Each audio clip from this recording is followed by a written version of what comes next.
Assalamualaikum warahmatullahi wabarakatuh. A'udzu billahi minasyaitonir rajim. Bismillahirrahmanirrahim. Alhamdulillahi rabbil alamin. Allahumma shalli wa sallim ala sayyidina Muhammad wa ala ali sayyidina Muhammad. Qala Rasulullah sallallahu alaihi wasallam, nadharallahu mar'an sami'a minna haditsan fahfidhahu hatta yuballighahu ghairahu. Semoga Allah Subhanahu wa taala menjadikan orang-orang yang mau mendengarkan hadis, mau mempelajari hadis, lalu mau menyebarkannya kepada orang lain, Allah jadikan wajahnya berseri-seri baik di dunia maupun di akhirat. Allahumma amin. Kaum muslimin rahimakumullah, marilah kita sama-sama melanjutkan belajar membaca dan mempelajari kitab hikam karangan Ibnu Athaillah. Begini pemirsa sekalian, kita itu sering mendengar istilah hakikat sering mendengar tentang istilah ilmu hakikat. Mantap kan bahasanya. Kita juga sering mendengar istilah ilmu laduni.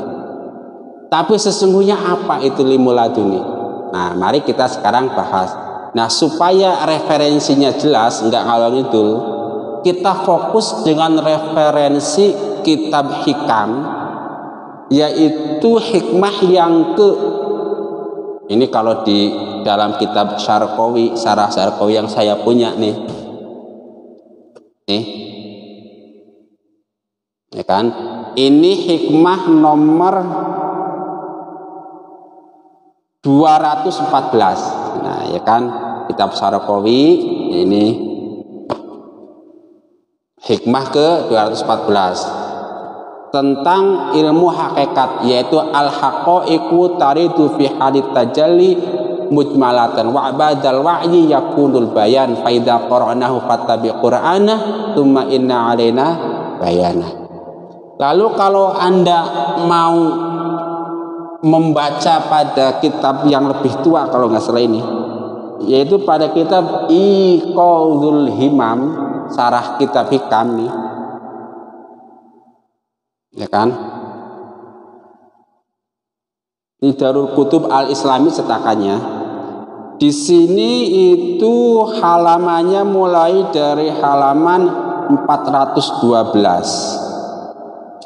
Babnya bab 23.3. Sini nggak ada hikmah keberapa, hikmahnya nggak ditulis ini babnya. Di halamannya 412. Nah, kitabnya ini Iqadhul Himam. Nah, terus yang ketiga itu ini kitab lebih tua lagi, yaitu Ghaisul Mawahib. Ini termasuk kitab yang sering dipakai Gus Baha, juga yang dibaca insya Allah oleh guru saya di pesantren, yaitu Bapak Kiai Haji Mukris Jalil Sufyan. Nah, tiga. Nah, jadi referensinya jelas ya, 3 kitab ini, tentu dengan tambahan terjemah, syarah dan lain-lain. Nah, al-haqaiqu taridu fi halit tajalli mujmalatan wa ba'dal wa'yi yakunul bayan. Di sini ada 3 kata yang patut kita garis bawahi. Pertama, al-haqaiq. Hakikat itu apa sih? Yang kedua, tajalli. Tajalli itu apa sih? Lalu mujmal itu bagaimana? Nah, nih tentu sudah saya bikin tulisan sedikit-sedikit biar enggak ngawur kalau gitu. Sekarang pengertian hakikat sendiri itu apa? Nah, hakikat itu ada yang mendefinisikan sesuatu yang datang ke dalam hati seseorang yang ma'rifatullah ketika dia mengalami tajalli.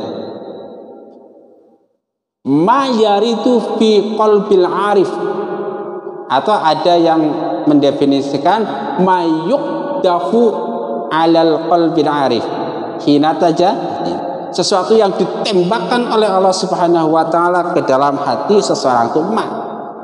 Nah, di sini disebutkan haqaiqul ulumil laduniyah yaktifuhal haqqu ta'ala fi asraril arifin inda bara'atihim minad da'wah, dan seterusnya. Itu jelas ya. Jadi kalau Anda bertanya apa ilmu laduni, ilmu laduni adalah ilmu yang diberikan Allah Subhanahu wa taala kepada orang-orang yang ma'rifatullah, atau dengan kata lain ilmu laduni adalah sesuatu yang datang ke dalam hati yang ma'rifatullah. Apa wujudnya sesuatu tersebut nanti banyak.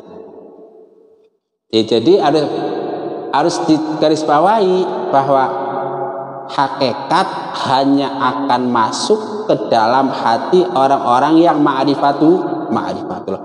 Orang yang kenal Allah lah yang akan diberi ilmu laduni.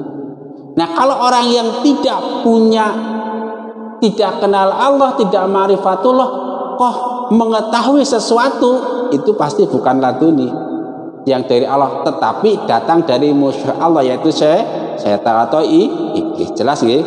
Dengan kata lain begini, ada dua orang yang ma'rifatullah, orang soleh lah katakan begitu. Yang satu ada orang yang tidak soleh, tetapi kedua-duanya tampak seperti mendapatkan sesuatu. Misalnya mukasyafah, yang orang soleh bisa melihat sesuatu yang gaib. Misalnya orang yang tidak soleh juga bisa melihat sesuatu yang gaib. Tetapi ingat, sumbernya itu beda. Yang satu karena ilham dari Allah Subhanahu wa taala atau kasyaf, sedang yang satunya lagi merupakan bisikan dari setan. Alladzi yuwaswisu fi sudur. Itu bedanya ya sebenarnya. Jadi kalau ada orang yang ngaku, kita cek ma'rifatullah tidak. Nah, untuk mengecek seseorang ma'rifatullah atau tidak gampang. Pakai cara gampang aja. Cek dia hafal, atau kalau tidak hafal dia mengerti konsep wujud qidam baqa mukhalafatul hawadits atau tidak. Atau mungkin dia tidak hafal wujud qidam baqa, tetapi intisari dari sifat 20 itu kalau orang ma'rifatullah seharusnya paham. Mungkin dia tidak bisa mengucapkan wujud qidam baqa dan seterusnya, tetapi ketika dia ditanya eksistensi Allah, dia paham. Ketika dia ditanya sifat-sifat Allah qudrat misalnya, dia paham. Insya Allah ma'rifatu. Tetapi ketika tidak ngerti, ini sudah pasti dari kelompok kiri, kira-kira itu. Jadi jelas ya, orang-orang yang kelihatannya menerima ilmu hakikat ada dua kelompok. Ada kelompok arif billah, kelompok kanan. Ada yang kelompok kiri, yaitu yang yuwaswisu fi sudurin. Sudah. Sekarang yang B, macam-macam hakikat. Tadi kan ketika seseorang sudah tajalli, mendapatkan sesuatu yang masuk ke dalam hati, yaitu berupa hakikat. Lalu hakikat yang dimaksud itu apa saja, seperti apa wujudnya? Hakikat tentu sangat banyak, tidak terbatas. Tetapi kemudian para ulama mendefinisikan beberapa. Di antaranya satu yang disebut ilmu laduni.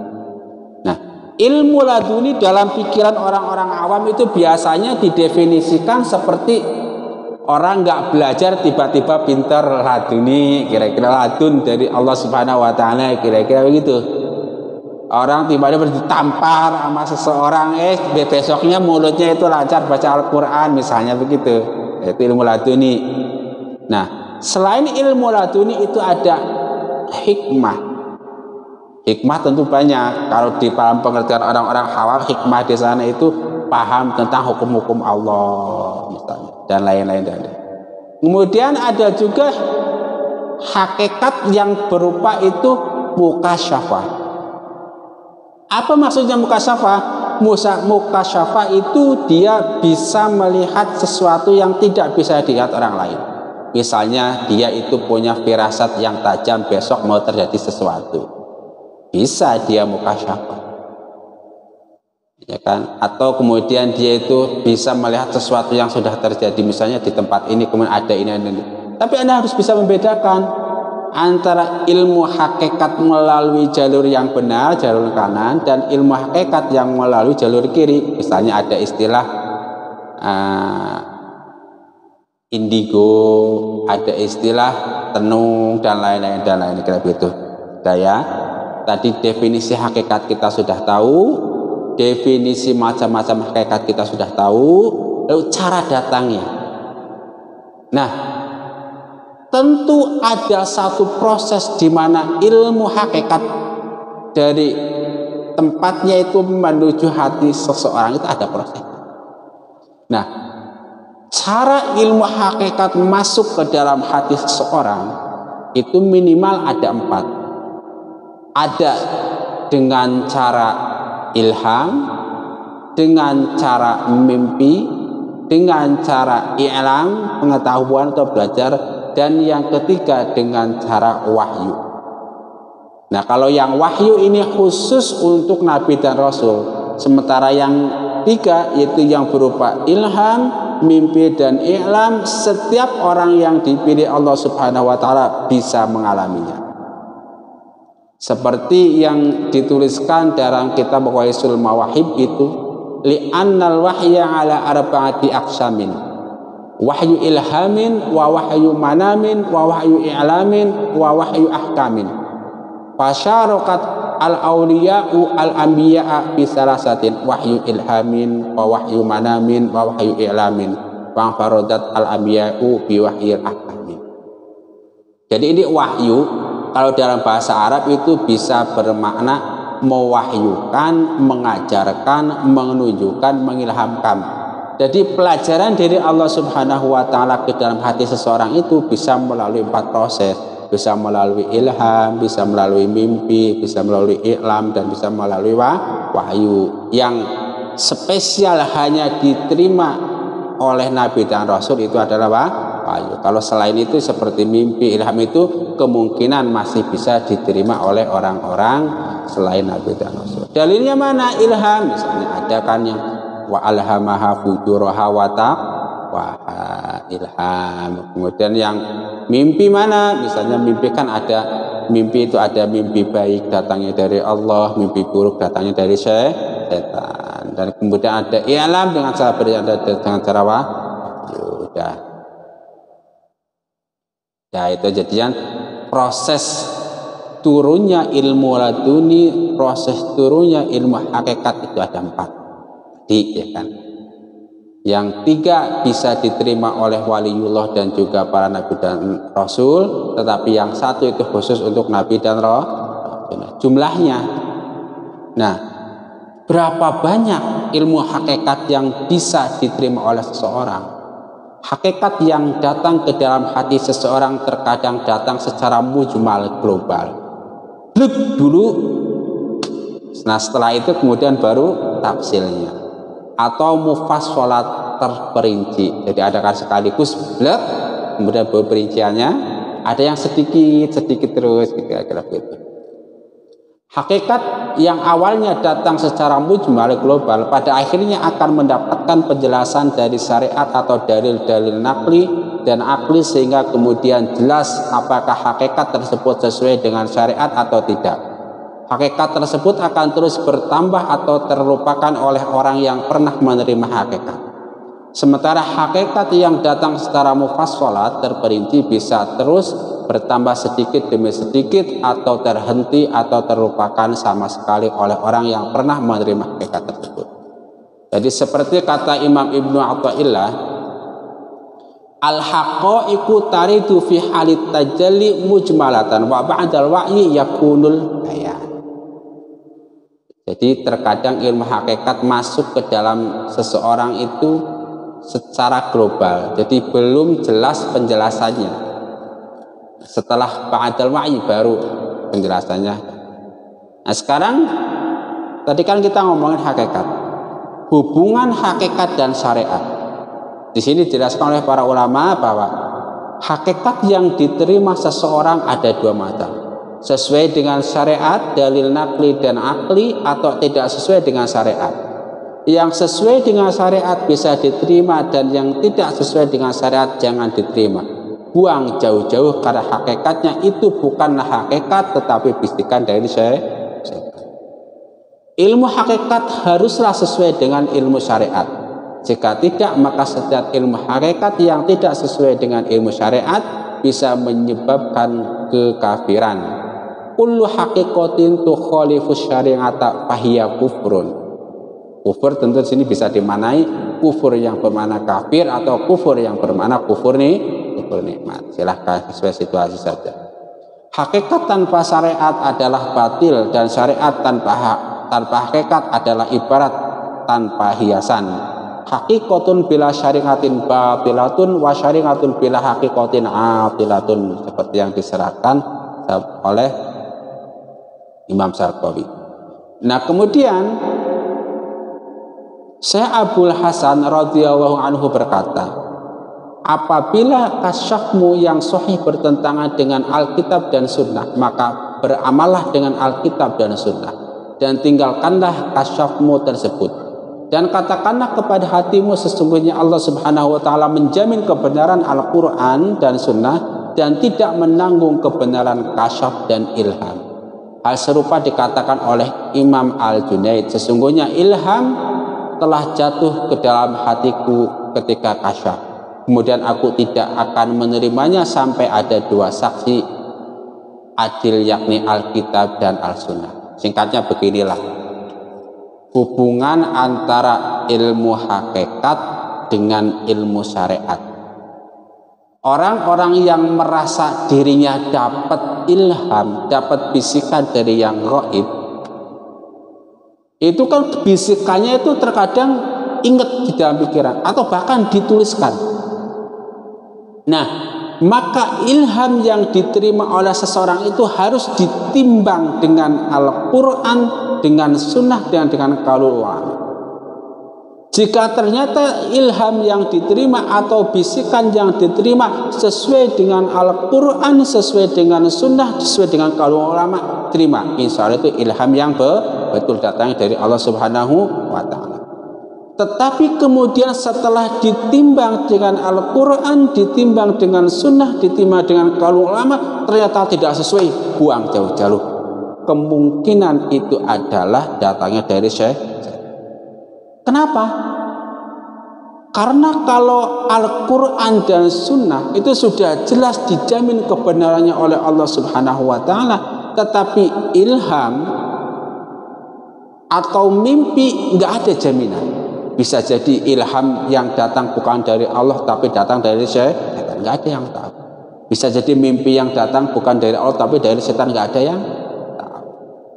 Cuman masalahnya terkadang ada orang-orang yang merasa mendapatkan wangsit misalnya, yang merasa mendapatkan bisikan gaib misalnya, yang merasa mendapatkan mimpi dari sesepuh misalnya. Dia itu nggak paham Al-Quran, nggak paham Sunnah, sehingga dia tidak bisa menimbang apakah yang dia alami itu proses yang benar atau proses yang salah. Paham? Ya. Beda cerita kalau yang mengalami kasyaf, yang mengalami ilham, itu adalah para alim ulama. Basicnya dia paham Al-Quran, basicnya dia paham Sunnah, kemudian dia tidur misalnya mengalami kasyaf ke alam gaib, kemudian dia mengalami mimpi-mimpi dan ilham-ilham, kemudian setelah bangun dia bisa menimbang, oh ini sesuai Quran nih, amalkan, oh ini tidak sesuai Quran nih, setan, buang. Kira begitu, paham ya? Jadi tetap seandainya ditarungkan antara ilmu hakikat dengan ilmu syariat, maka yang harus kita menangkan adalah ilmu syariat. Kenapa? Sudah jelas, ngapain cari-cari yang belum jelas? Yang sudah jelas datangnya dari Allah ada Al-Quran, yang sudah jelas datangnya dari Rasulullah ada, yaitu Sunnah Rasul, yang sudah jelas datang dari para ulama ada kitab-kitab kuning misalnya. Loh, ini ente cari sesuatu yang belum jelas dari bisikan-bisikan yang gak jelas. Bisa jadi itu ada ilham dari Allah, bisa jadi itu ada bisikan dari iblis, siapa yang tahu? Nggak ada yang jamin, ya kan? Udah yang jelas saja. Kita fokus belajar Al-Quran, kita fokus belajar Sunnah, kita fokus belajar ilmu-ilmu yang diajarkan ulama. Perkara nanti Allah Subhanahu wa ta'ala membisikkan sesuatu ke dalam hati kita berupa ilham, perkara Allah Subhanahu wa ta'ala memberikan petunjuk lewat mimpi-mimpi yang solih, nggak masalah. Kita ulama, paham Al-Quran, paham hadis, bisa membedakan mana ilham dari Allah, mana ilham dari saya. Ini kan terkadang ada orang yang basicnya nol, kemudian mengadakan suatu ritual, mengadakan suatu tirakah, melakukan suatu ibadah, tujuannya untuk mendapatkan ilmu laduni mbahmu, kayak begitu, ya kan? Kalau mendapat laduni yaitu seperti yang disarankan oleh hikam ini, mulailah dari mengenal sifat-sifat Allah Subhanahu wa taala, perdalam terus sehingga nanti bisa mendarah daging terus, sehingga menjadi perilaku, maka Anda akan masuk pada wilayah kurbah, dekat dengan Allah terus, berdekat terus, sehingga Anda melihat betapa jelasnya cahaya Allah Subhanahu wa taala, betapa jelasnya kekuasaan Allah Subhanahu wa taala di mata kita. Setelah itu maka masuk pada wilayah Anda kecil menjadi tajalli. Kalau sudah tajalli, pus masuk ilmu hakikat, ilmu laduni, mukasyafah dan lain-lain. Allahumma amin. Itu bahasa yang benar. Jadi sudah itu tadi ya. Jadi tetap yang namanya ilmu hubungan ilmu hakikat dan ilmu syariat itu jelas. Kalau kita mendapatkan sesuatu dari yang gaib bertentangan dengan syariat, tinggalkan. Kalau nggak bertentangan, bolehlah kita jadi pegangan, tetapi tetap menomorsatukan syariat. Nah, lalu cara mendapatkan ilmu hakikat atau ilmu laduni gimana? Itu tadi dimulai dengan wusul. Gini pendahuluannya, ilmu laduni atau ilmu hakikat itu murni datangnya dari Allah Subhanahu wa taala, tanpa direkayasa. Pemberian dari Allah Subhanahu wa taala ke dalam hati seseorang murni, nggak bisa dipelajari. Tetapi setiap kita itu bisa mempelajari dan bisa menempuh jalan supaya mendapatkan ilmu hakikat, supaya mendapatkan ilmu laduni. Satu. Yang kedua, tetapi setiap kita bisa menilai seseorang apakah ilmunya ilmu hakikat atau ilmunya ilmu syaitan. Gimana caranya? Itu tadi jelas. Kalau kita bisa kepingin mendapatkan ilmu laduni, ilmu hakikat, satu, tempuh jalan wusul. Baca video sebelum ini apa itu wusul. Lalu tempuh tahapan qurbuh, dekat dengan Allah. Lalu masuk ke dalam wilayah tajalli. Maka sebaiknya saya bacakan secara singkat. Wusul itu apa? Wusuluka ilallahi wusuluka ilal ilmi bihwa illa fajalla rabbun ayatasila bisyai'un aw yatasila huwa bisyai'in. Sampaimu kepada Allah adalah sampaimu kepada ilmu tentang Allah. Jika tidak demikian maka maha luhur Tuhan kami kalau berhubungan dengannya sesuatu atau berhubungan dia dengan sesuatu. Matan hikam. Yang kedua, qurbun. Qurbuka minhu antakuna musyahidan li qurbihi wa illa famin aina anta wa wujudu qurbihi. Dekatmu kepada Allah adalah jika kamu menyaksikan kalau Allah itu dekat. Jika tidak bermakna demikian maka siapakah kamu merasa wujudmu dekat dengannya? Mata dekat. Lalu tajalli terjadi ketika hati seseorang menyaksikan betapa jelasnya Allah Subhanahu wa taala. Tajallallahu ala qulubihim, seperti yang dijelaskan oleh Imam Syarafawi dalam Syarah Hikam. Ketika seseorang paham terhadap sifat-sifat Allah Subhanahu wa taala dan menyaksikan betapa dekatnya Allah Subhanahu wa taala, orang tersebut bisa mengalami tajalli. Sementara menurut Gus Bahat, tajalli adalah ketika seseorang merasa sangat dekat dengan Allah Subhanahu wa taala. Nah, udah ya. Nanti selanjutnya ini kan tadi sudah proses wusul, qurbah, tajalli, mendapatkan ilmu hakikat atau mendapatkan ilmu laduni. Lalu apa yang akan terjadi pada diri seseorang yang mendapatkan ilmu hakikat? Apa yang akan terjadi pada diri seseorang yang mendapatkan ilmu laduni? maka nanti akan kita bahas pada video berikutnya. Mudah-mudahan bermanfaat bagi kita sekalian. Rabbana taqabbal minna innaka antas samiul alim wa tub alaina innaka antat tawwabur rahim. Subhanakallahumma wa bihamdika asyhadu an la ilaha illa anta astaghfiruka wa atubu ilaik. Wal afa minkum. Wassalamu alaikum warahmatullahi wabarakatuh.